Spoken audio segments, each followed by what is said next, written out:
Hi, welcome to Ralph and Rachel's Reality Check, where we bring you the unfiltered news and we don't have any spin or we don't have anyone telling us what to say. As longtime political insiders, we tell you the way it is. Ralph is a regular contributor to Newsmax, and he's also co-chairman of the Capitalist League and co-author of the Capitalist Manifesto. Me, as many of you know, I contribute to Townhall. I run Intellectual Conservative. And today we're going to talk about three different things. We're going to begin assessing inflation and whether it's going to tank Biden like it did for President Carter in the 1970s. Then we're going to move on to a wonderful column that Ralph wrote in Newsmax, where he tells Biden how he can fix the economy if he does a couple of things. And then finally, we'll tie it all in with what's going on with the blue collar people in our Blue Collar Blues segment, explaining how times have gotten tougher for them post-pandemic. So to begin with, I wrote an article for Townhall about inflation and how we are virtually seeing a repeat of what happened in the Carter years. We're seeing everything from gas prices being high. And when you look at inflation, accounting for inflation, ironically, during the Carter years, gas prices were only $2.40 at their highest. Now they are over $3.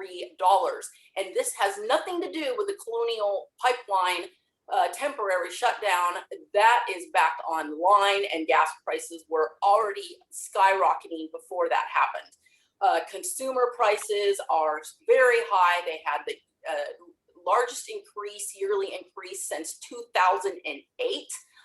But instead of, not putting more money into the economy, paper money, as you should not be doing when you're worried about inflation, Biden is doing exactly that. He is pumping billions and billions of dollars into the economy in terms of the COVID stimulus bill.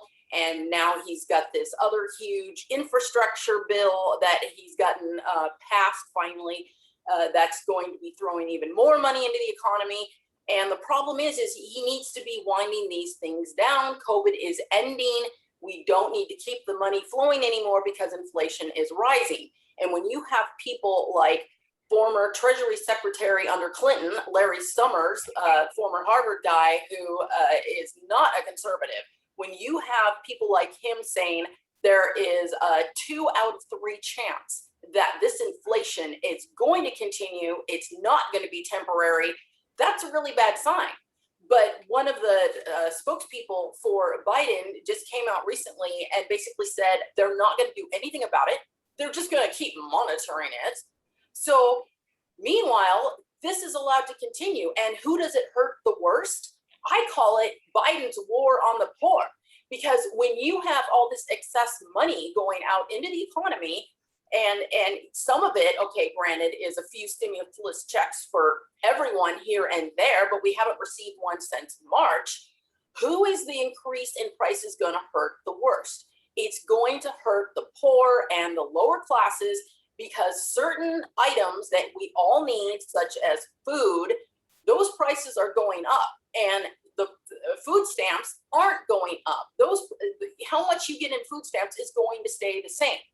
So I don't understand why Biden is continuing down this path of reckless spending, and we can get into all the things he's spending money on, things like, billions of dollars for Amtrak, the pet corporation in his home state of Delaware, millions of dollars for all these extra things like the National Endowment for the Arts. I'm sure people remember for years that they, spend money on all these left-wing art projects with your taxpayer dollars.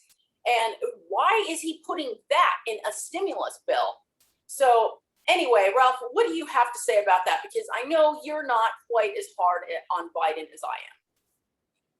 Who could possibly be as hard on Biden as you, Rachel? I await the day and the privilege of meeting that hawk. Look, first of all, why is Biden doing this? I think he may have a mild case of Trump envy. He watched Trump pour on trillions of dollars of deficit spending, and he said, gosh, I get to play Santa Claus. He got to play Santa Claus. I want to play Santa Claus. It's my turn now. So I'm a little more bipartisan in my assessment that all of these people, as President Reagan, in whose White House I served, said, I would say that the Congress spends money like a drunken sailor, but that is so darn unfair to drunken sailors. So I just think that the feds, it used to be in the long ago, when you were still in pigtails and pinafores, there's this wonderful old US Senator named Everett Dirksen. There's one of the Senate office buildings is named after him. And he was a great wit, and he used to say, a billion here, a billion there. Pretty soon you're talking about real money, you know. But now we're talking a trillion here and a trillion there, which is 1,000 times more than a billion. So the spending is just off the charts. I'm going to quibble with you on one thing. They're not spending our taxpayers' dollars. They're piling up gargantuan debts for our children that our children are going to have to pay. Most of this all of this extra spending so far has not been from raising taxes. It's been from borrowing. And so the fact is that I'm worried that we are not just lining up all of this huge national debt, equivalent to 1 year GDP, which we can grow out of, but it's being spent on really stupid stuff. And so it's one thing to borrow money and to spend it on good things, where it actually pays dividends, national dividends for many, many years. But it's another thing to be borrowing our children's and our grandchildren's money and then throwing it out the window with all kinds of pork barrel projects while they're doing things that are economically kind of dopey, like shutting down the Keystone XL pipeline. Hey, the Keystone XL pipeline, it's a minor thing, but it's a stupid thing, because if you transport your oil from Canada by tanker truck and by tankers and by rail, it costs $15 per, it adds $15 per unit. Whereas if you do it by pipeline, it's only $2 per unit, thereby helping to make energy cheaper. And it's actually more environmentally delicate to be doing this by tanker car and tanker truck than it is by doing it by pipeline. So pipeline is cheaper, environmentally more responsible, and to be shutting this down just because it has become a shibboleth on the part of the the green left, or the watermelon left, as some of my friends like to say, because they're green on the outside but red on the inside, it's bad economic policy. And we could make a whole show about that. I like that topic. But to address your point about Trump spending like a drunken sailor, you know, there is a difference. You know, during Trump's administration, people were in really bad condition. And so there is an argument to be said that we did need things like the stimulus checks. But we are now pretty much post-COVID. There's no reason for a lot of this prolific spending to go on. It needs to be winding down. And the list of things that Biden is spending on is absolutely ridiculous. And, you know, I just threw out a couple things there, but another thing he's spending on is if you have a child, you get an extra $1,400 tax credit for that child. I mean, you know, the Democrats used to rank Republicans on that, and now they're doing it themselves. I've got 4 children, although admittedly they're all grown and off on their own. But gosh, should I amend my tax return so I can get a piece of that free money? Yeah, you got a little problem with the age there, but you know, even if, you know, we were able to benefit from something like that, it's still not right. I mean, I used to be a stepmom and had, you know, my ex had full custody of all 4 kids, so he got to take the tax credits. But it didn't sway my opinion. I still don't like the way that system's set up, and throwing in an extra $1,400 per kid when the pandemic is winding down. I mean, things like this are what's causing the inflation. And you know, Trump would have gradually stopped the prolific spending had he remained in office. So I think this is what's going to kill Biden from getting reelected. Well, I admire your prophetic powers, since I couldn't tell what Trump would do from day to day, and you have a clear vision of what he would have done over 4 years, even though he had this brilliant propensity to take every side of every issue, and you would just never know which way he would actually, what he would do next. It was like watching the roadrunner evading the coyote. So I admire your prophetic capability. And well, in something this big in general, you kind of understand the pressure Trump would be under to stop the spending.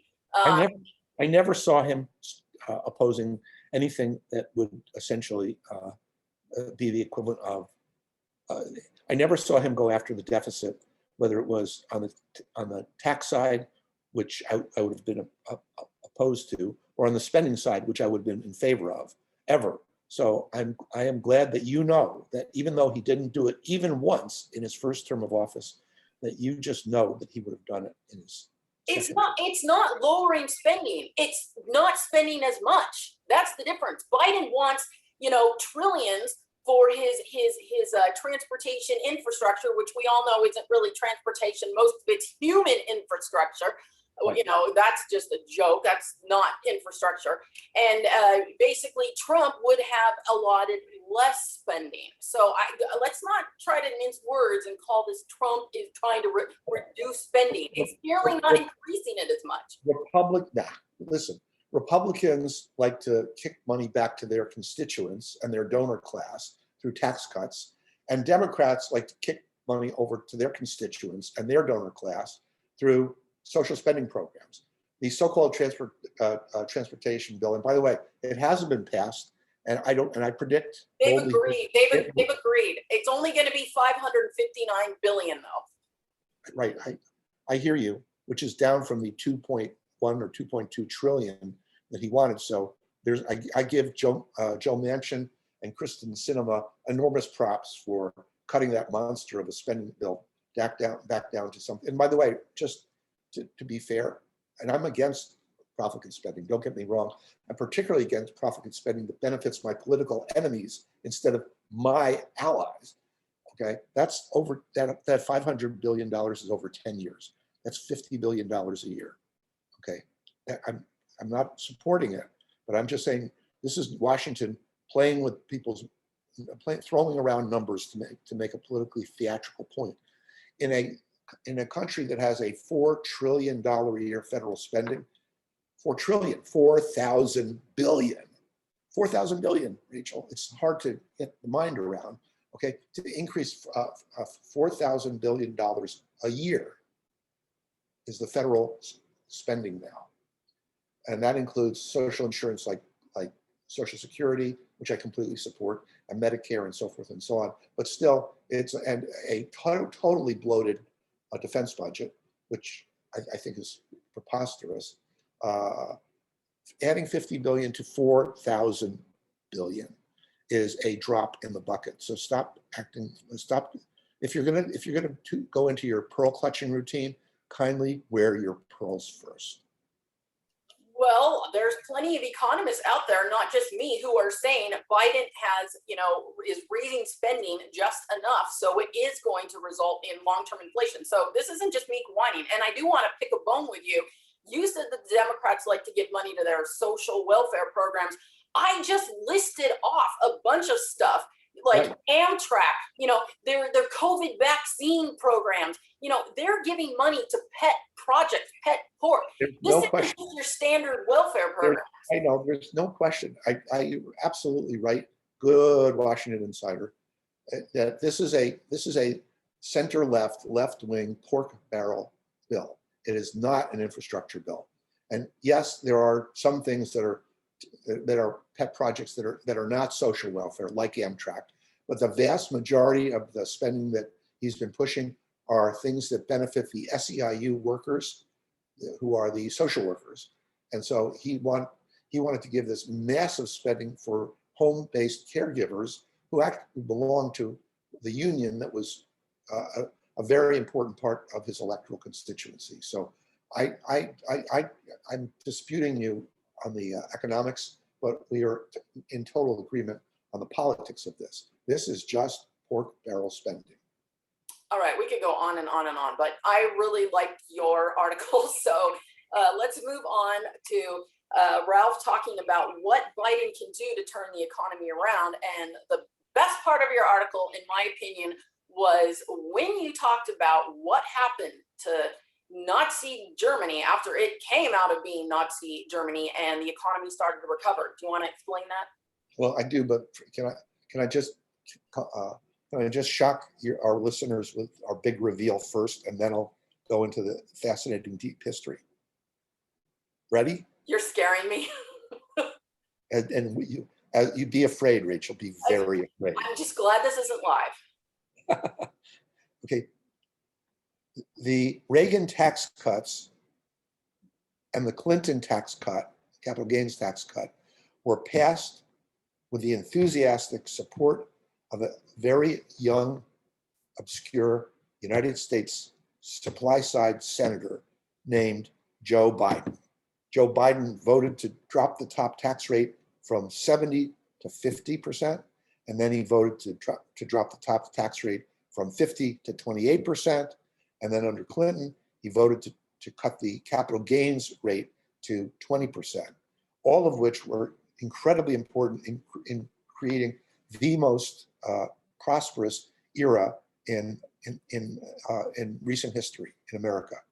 Okay, Joe Biden has very deep supply side roots and very deep supply side credibility. So I am calling him out to return to his supply side roots and not let himself be gulled by his advisors, who tend to be far to his left. He's a pragmatist. He's not a socialist.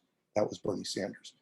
Okay. So the fact is, I believe that deep in his heart of hearts, that Joe Biden has good supply side common sense. And I'm not the only one who thinks so. The left, the hard left, the Jacobin left, they're in there. If you read their publications, they are filled with anxiety that Joe Biden is going to return to his supply side roots. So here's what I advised him. And let me just talk about my credibility on this. In the Reagan Gold Commission, I was one of only 23 official witnesses, and I was one of only two or three witnesses who was actually speaking up in favor of the gold standard. So I have Congressman Ron Paul was on that commission. My mentor, Lou Lehrman, was on that commission. And so I have many years of chops understanding the gold standard. The article that you're talking about was about the German economic miracle. And the title of my article was Joe Biden Pivot to Creating an American Economic Miracle, because America hasn't seen miraculous levels of growth since Bill Clinton left office. Reagan gets most of the credit because he turned it around. And then his vice president, somebody named Bush, broke his firm, solemn commitment, no new taxes, read my lips, pushing America into a recession and looking like a buffoon and a liar, because he broke this. This was the signature line of his acceptance speech at the Republican National Convention, and he just flat out broke it without even flinching, okay, and pushed America into a recession.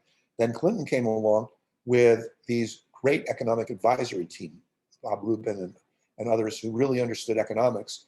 And among other things, under pressure from Newt Gingrich, he cut the capital gains rate from 28 to 20%, and the economy took off like a rocket. That plus Alan Greenspan's emulating the gold standard in his policy, which he never admitted until about 3 years ago. But then he admitted very clearly that he was essentially emulating the gold standard when he was Fed chairman in his first two terms. And many people don't know he used to be a libertarian a very long time ago.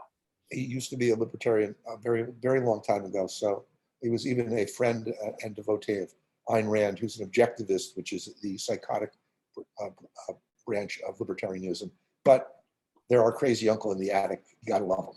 Anyway, so by going to something that was an approximation of the gold standard, very consciously, and cutting capital gains rate, the American economy began to grow so fast that Greenspan started running around giving speeches that we were at risk of having such a huge national surplus that we wouldn't, that we would pay off the whole national debt very quickly, and he wouldn't be able to buy and sell T-bills to conduct open market operations and all of that other blather that the people at the Fed say they do.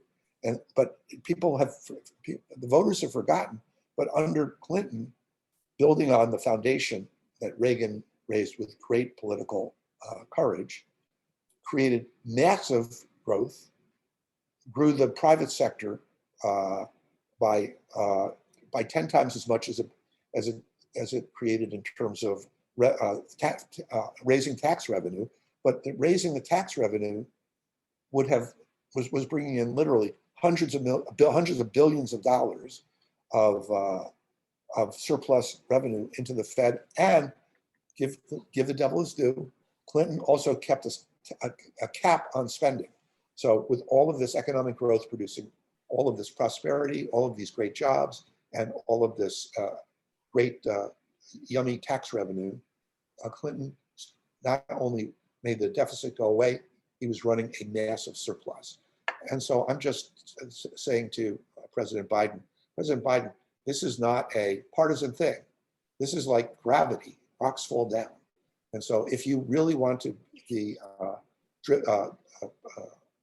driven to a landslide re-election, hey, make America prosperous. You know how. You lived through it in the United States Senate, and you voted for it. And so, it would be kind of a mind-bending thing for President Biden to reinstall a pro-labor gold standard, which is, we know exactly how to do it. I'm not sure any of his economic team knows how to do it, but there are plenty of us out there who know exactly how to do it quickly, easily, safely, and it will work like you turned on a light switch, which is exactly what happened on, I think it was June 21st, 1945, when the German economic miracle was put into place. We know the exact date, and the people who were there, Henry Wallach and Jacques Rueff, said you had to be there to believe it.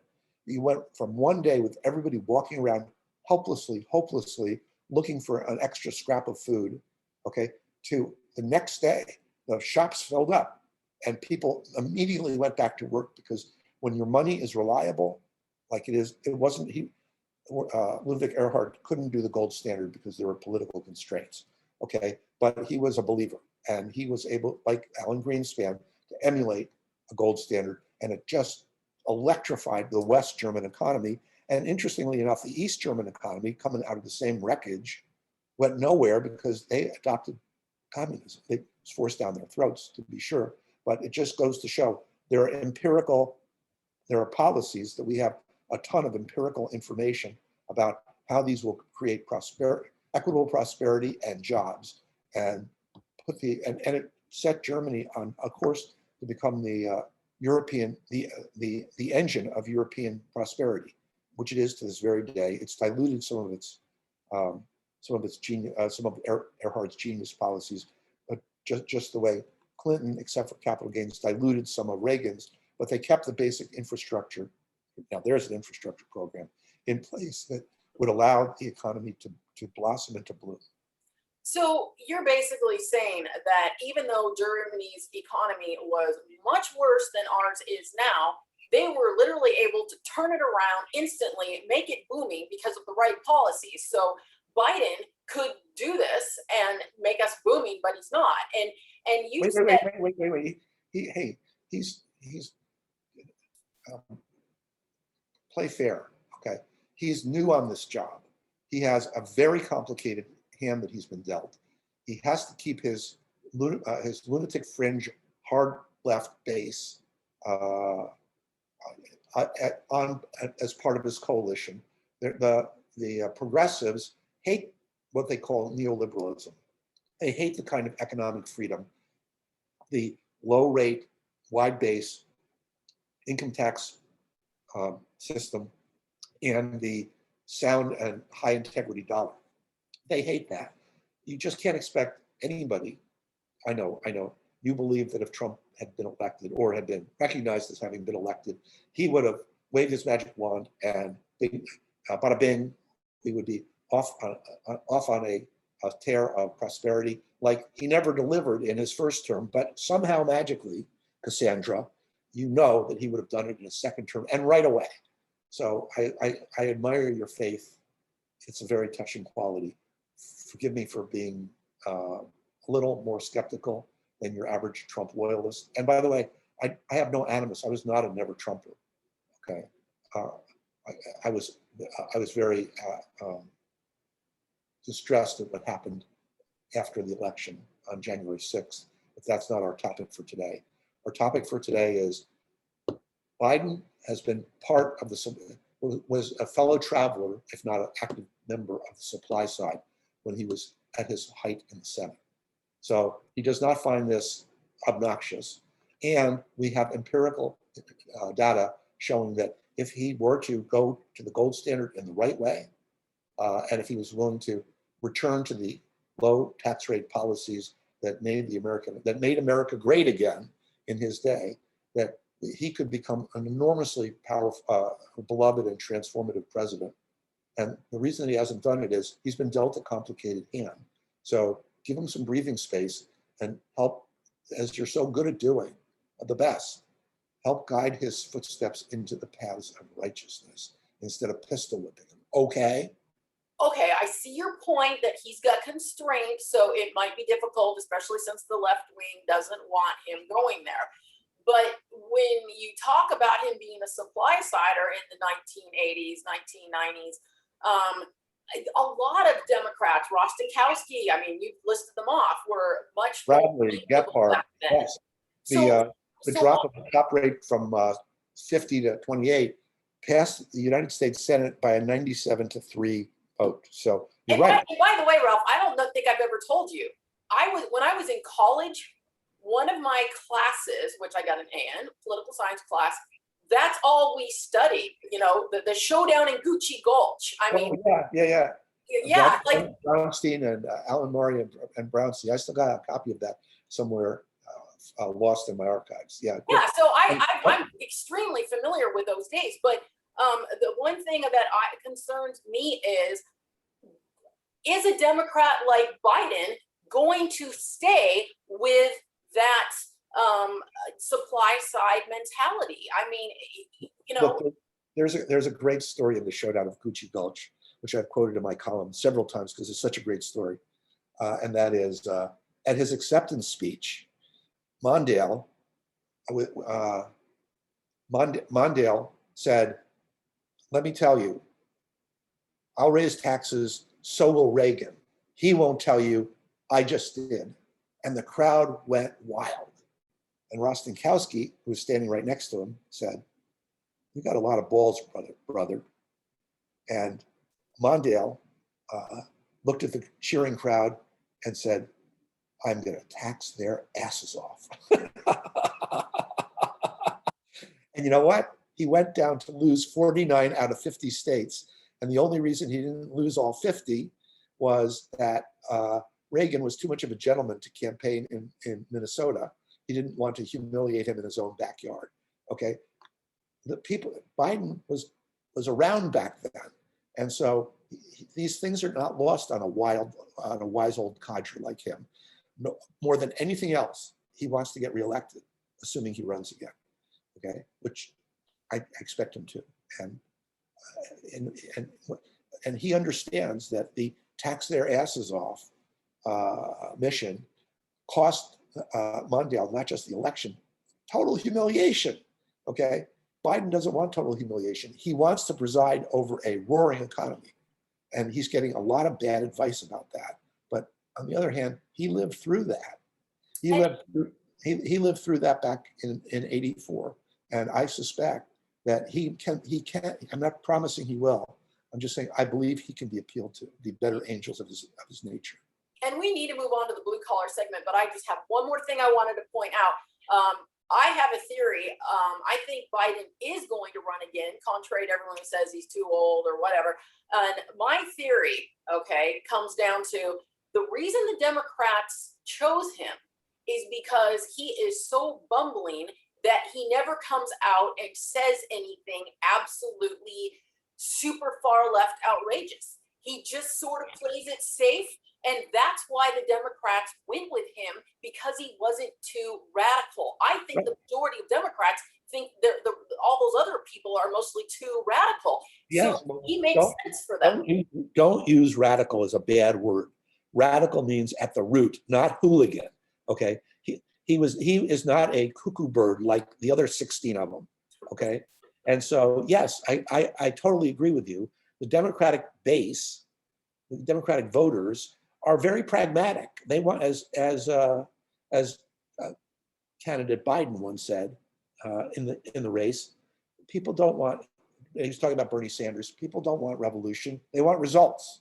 And by taking a pragmatic stance, he reassured them that he would be, as your buddy Saul Alinsky said in the subtitle to his book Rules for Radicals, practical primer for responsible radicals, for realistic radicals. Okay, so he's not a radical. He is a pragmatist, and America is pragmatic. And I think that they just, we won't know for until another week or two, but they just hired an ex-cop and moderate to be the mayor of New York City over some very high-powered pragmatists. So if you look outside of the big show, the presidential circus, okay, the voters, not the Republican Party, they're the stupid party, not the Democratic Party, they're the evil party. The voters were like, hey, where's the beef? And they voted for the most pragmatic of the candidates that were available to them. So I just think that, we should stop, taking brickbats out to this guy, recognize him for the pragmatist that he is, cheer him on whenever he does something pragmatic. Yes, criticize him whenever he does something obnoxious. But right now, most of the stuff he's been doing has been pure pragmatism. And yes, I've called him out on, trans crossing the aisle, so to speak, in high school sports. I'm like, no, what we need is a third category where trans can compete with trans. Okay, I'm not trans bashing. Okay, so, but on the other hand, it's inequitable to women to have biological males competing in their leagues. But I didn't hear anybody saying, why don't we create trans leagues? And that way, both the dignity of trans people is totally reaffirmed, and the equity to women is totally sustained. So hey, but listen, I've got some bad news for you. That is, we're out of time, so we can't talk about the blue collar blues this week. We'll have to just defer it till next week. What do you say? You know what? That will be a great lure to make our readers tune in again next week. All right. Thank you, Rich.